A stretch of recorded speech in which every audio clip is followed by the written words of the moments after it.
শুভ Dol Purnima everyone. ব্লগটা দিতে অনেকটা লেট হয়ে গেল, কারণ বিভিন্ন কাজে খুব ব্যস্ত ছিলাম। দিনটা ছিল দোলের দিন। আমার ইচ্ছা ছিল বাড়িতে গোপালকে একটু ভোগ রান্না করে দেওয়ার, তো সেই মতোই একটু ছোট করে আয়োজন করেছি একদম।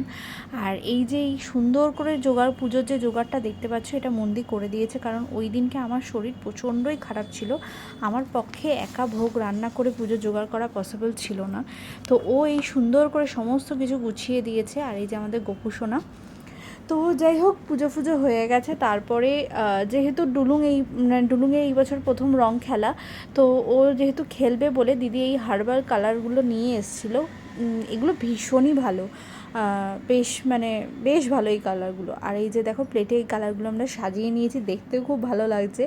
আর এটা হচ্ছে আমাদের ভোগ। আমরা ছাদে খেলতে যাওয়ার আগে ভোগটা খেয়ে দিয়ে তারপরেই গেছিলাম আর কি। আর এই যে ছাদে চলে এসেছি, আনন্দের প্রস্তুতি নেওয়া হচ্ছে, এবার রং খেলার প্রস্তুতি নেওয়া হচ্ছে এখানে। আর এই যে কালারগুলো ছিল, ওগুলোই ডুলুংকে একটু একটু করে জলে গুলে দেওয়া হচ্ছিলো, যাতে ও পিচকারি নিয়ে খেলতে পারে আর কি, সেই জন্য।